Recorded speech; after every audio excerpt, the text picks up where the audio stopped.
All right, guys, welcome back to another video. Welcome back to the channel, and welcome to a Q&A, a quick 13 question Q&A. I finally got around to it. I was cleaning up, as you can see. Got the SRX right there, and I got the Mercedes, and I got the Jeep back there. But yeah, let's do a quick Q&A. So I got the questions right down. So, can you bulletproof an engine for me? Sorry, but no. Okay, second, it's a statement. Should have went supercharged.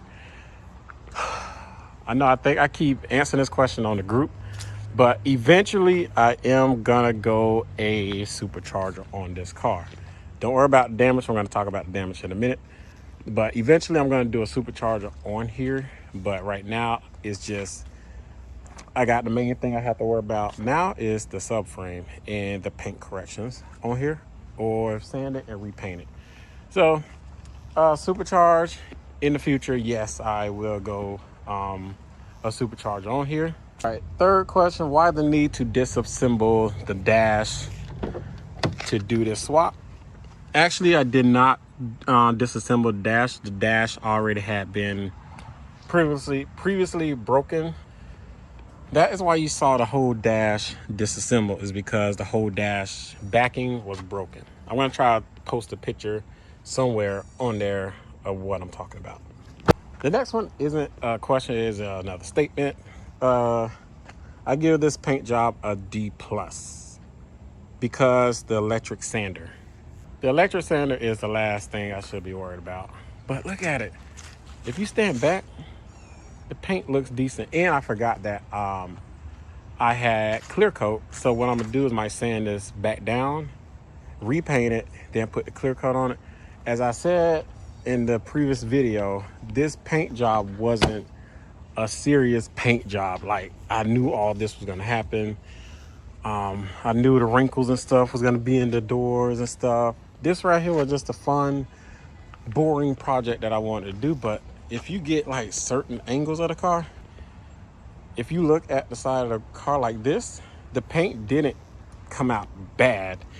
I just sprayed over it on the dirty thing because I was bored. But yeah, that's why the sander is my last word, because I can get another sander. But the sander to me was a pretty decent sander, and I'm going to continue using that sander because it did get the paint flat enough to paint over it. But yeah, that's the least of my words of the sander. Okay, next statement. Should have LS swapped it. Yes, I could have LS swapped it. I got an LS in my Suburban, I got an LS in my Avalanche, and I got an LS whatever in the Escalade. But LS swap, that's not what I want. The reason why I did this swap is because the Northstar engine blew up.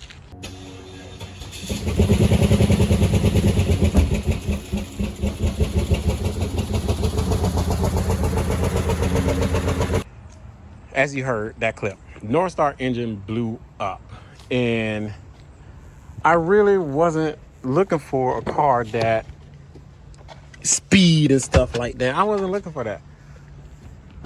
I had an engine lined up to be bought. I had an engine and the whole thing. I'm gonna tell you about this. I'm gonna tell you about all this in a minute. Again, the reason why I didn't LS swap is because, even though I could have done it, is because it's just a simple build. And doing the LS swap, I would have had to put more work into it. Even though I could have probably get the Impala with the SS and maybe would have bolted up, but I just wanted a simple build. It's not a build, but what would you call it?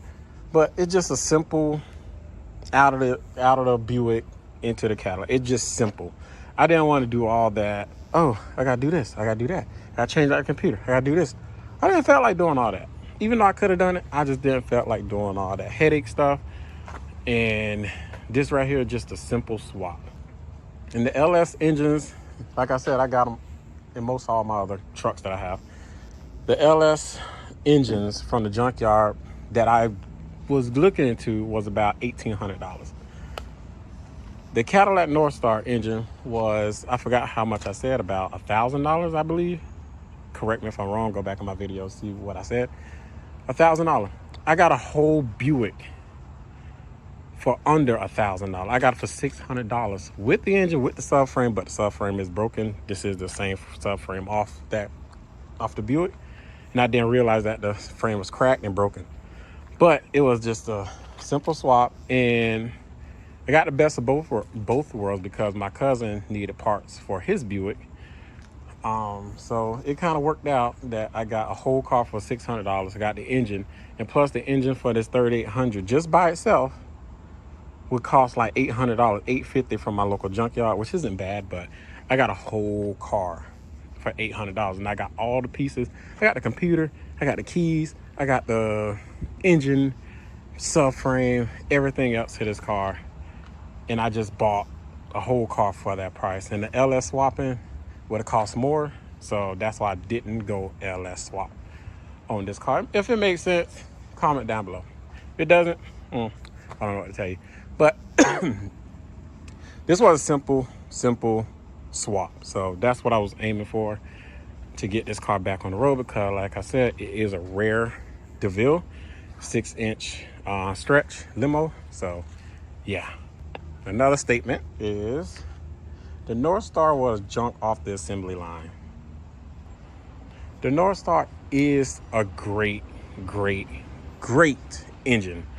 I am not denying that. Yes, like other people say, oh, the Northstar engine is bad, but comes from experience of owning multiple Cadillac DeVilles, multiple Sevilles, Northstar here, or any Northstar in that matter.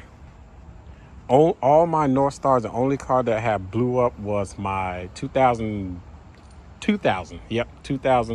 Cadillac DeVille. It was silver, short base, silver DeVille. But guess what? The reason why, I hate to admit this, the reason why that Cadillac DeVille blew up is because I was driving it hard. I didn't check the oil, I didn't check the coolant. I drove the car hard. Really, when I say hard, like it was like a race car to me. So that is why that engine blew up on me. But the Northstar isn't a terrible engine. And for the people that say, like, that would go with any car. The ones that say, oh, the Northstar is a bad engine. But yeah, people that says the Northstar is a terrible engine, one, probably didn't never own a Northstar, or two, they just going off what other people say, without experiencing themselves. The Northstar is a great engine. Two options. You can baby the car. You can keep the oil change. You can keep the coolant, everything maintained on the car. Don't drive the car hard. Just drive it, baby it. Maybe open it up once in the blue moon so it won't get gunged up or anything. But if you baby it, if you treat the car right, the car will treat you right. That's with any car. Toyotas, even though Toyota is the most reliable car. For one, Toyota's overpriced. Secondly, Toyota is overhyped. But Toyotas have their weakness as well. But like with any car has their weakness. Even the most reliable car has their weakness. But when it comes to Northstar, it's just like everybody just nail it to the wall or nail it to the cross or whatever, however you want to say it. But secondly, you can get the head stud bolts redone, make it more reliable, just like the 3800. But again, the Northstar isn't a terrible engine. It's just you have to maintain it, and who previously owned it or whatever like that. But like with my Northstar, the reason why it blew up is because I forgot that the guy said that I had bought the black Cadillac from. I forgot that he said that the timing skipped one tooth. That didn't damage or anything or whatsoever. But I forgot that he said that when I started the car, it blew up. So that was on me that this car, the original Northstar engine, blew up. So yeah, the Northstar engine is a great engine. You just got to take care of it, and again, just take care of the car. Okay. Next question: rust or damaged frame? damaged frame. There's no rust under this car. It was just me neglecting to look at the frame and see if the frame was fine. Let me see if I can get a shot of where the frame is broken. But as you can see that this tire is turned, the other tire is straight. Let's see if I can get you guys under there. What you guys see? Somewhere back there is broken, really, really bad. But yeah, it's just a broken frame and no rust at all. But as you can see, yeah. Question is, are you going to lower it? Maybe. I was contemplating on that. The front definitely gonna have to get lowered. As you can see, it's higher than the back. Even if the airbags raise the back, it still sit higher. But maybe I was thinking about just lowering the whole car, get a different kind of paint job on it, like a gray or whatever color on it. But I think this maroon looks better on it. And I think I'm gonna lower the front just a tad bit so it can match up with the rear. So that's what I'm gonna do. Next question is, are you going the original color? Yes. So that contradicts what I said just now about changing the color. So more likely I'm just gonna go back to the original color, which is this maroon right here. Beautiful maroon color as well. So yeah. Okay, next question. Will I do this build again? We'll swap again.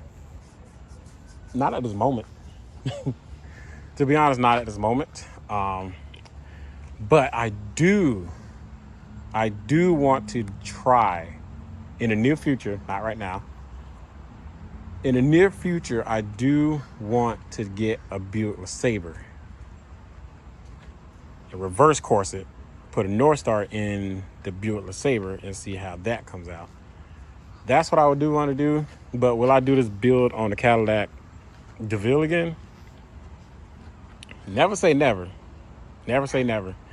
But at this moment, nope, because I have a lot of projects. I can't wait for the Range Rover to come. I got the SRX. I got to do the. I'm not going to talk about that right now. Let's finish off these questions right here. But yeah, in the near future, maybe I will do another swap like this. Okay, I got a good last question. Really good last question. So this one is, how do you find these cheap cars? Facebook. That's the only place that I find my cheap cars. But my main spot is Facebook. All I do is, if I see a car that I want to get, I just message them. I'll be like, hello, is it available? I don't do all that negotiation and stuff like that. I just say, is the car available? If they say yeah, I'll be like, okay, what's the lowest you'll take? That's all I say. And then they'll respond with, what's your best offer? I'll be like, what's the lowest you will take? Like, just asking them a question. And I'm a serious buyer. I'll be like, I'm just a serious buyer. What's the lowest you'll take? Say that, in general, say this car here, $1,000. They say, on the ad, it say $1,000, but I got this cheap. I got this for $600. But say in retrospect or whatever, this car was $1,000. They posted it for $1,000. Now I just say, is the car available? They say yeah. They'll be like, all I say is, what's the lowest you'll take? That's it. That's all I say. And if they come back and say, how much are you willing to do it? I'll be like, no, it's your vehicle. How much? What's the lowest you will take? Then if they say $700, I'll be like, okay, I'm on my way. Give me a time and date, and I'll just go pick it up. And speaking of not seeing cars, this Cadillac SRX and that Mercedes back there, I got those from a dealership. I bought those, and I am going to get the tag and stuff on them. But right now I got to fix this. The valve cover gas is on this, and there's a little spot, as you can see, but let's gloss over that real quick.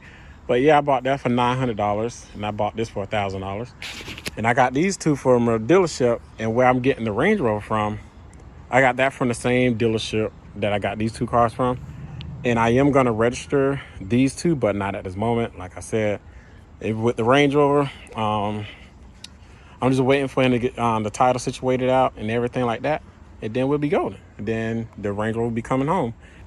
Because when I message somebody about a car, it's 100% that I'm going to get it and I'm going to buy it.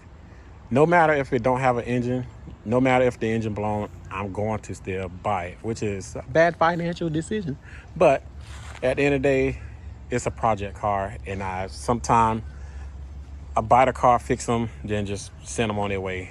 Then I'm gonna explain all that damage right there. Which one you like more, Northstar or the 3800? Scratching my head right now. That's a good question. That's a very, very good question.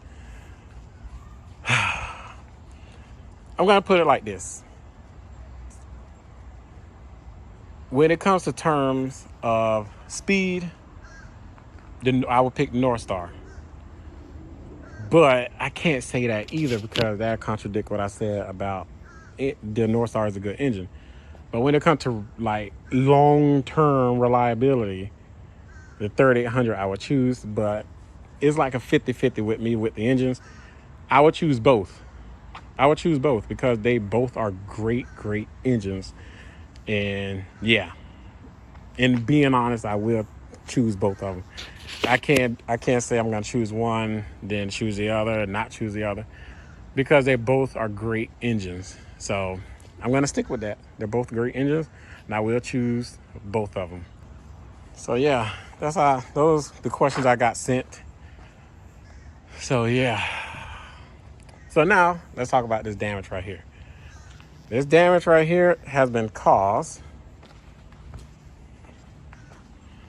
by this damage right here. Has been caused by this damage right here. So, yeah, I can't move the Cadillac around. I can't move it around at all because of subframe. And me thinking that, okay, it's probably guard behind the bumper. I can push them. So I'm so sorry for the guy that probably wanted this bumper. I'm very, very sorry. But the damage has been done. I can't do nothing about it. I'm very, very sorry about that. But yeah, I tried pushing the Cadillac. That Cadillac is so heavy that it pushed the bumper. And I'm like, again, I thought it was like a foam thing back here so I can protect it, but apparently not. Then when I accidentally hit the gas too hard, bam, it hit the bumper, pushed all that in, and just broke the whole bumper. So that was the cause of this, and relayed it to this. So that's why you see all the damage on this bumper right here. All right, so got the key. Let's see if this car will start. More likely not, but it's always good to try it.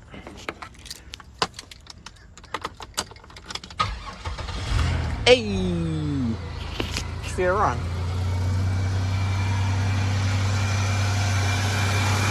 And there is a lot I still have to do to the engine.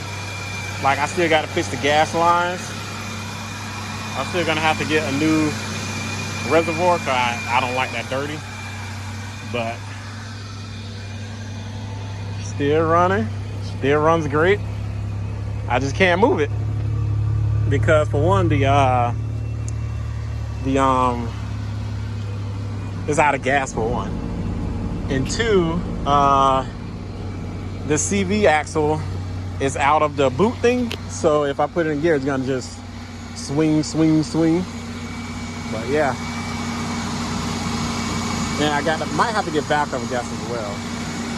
But she still runs great. So yeah, and I may have to get a new. Like, again, that damage came from when I was pushing the car, and just bam. But the only thing I have to get is the outer part right here. That's the only thing I have to get. But yeah, what you guys think? So yeah, that's gonna be it for this video. Hopefully you guys like the video. Please like, share, and subscribe to the channel. Comment and tell me what you guys think. And I will see you guys in the next video. Thanks for watching.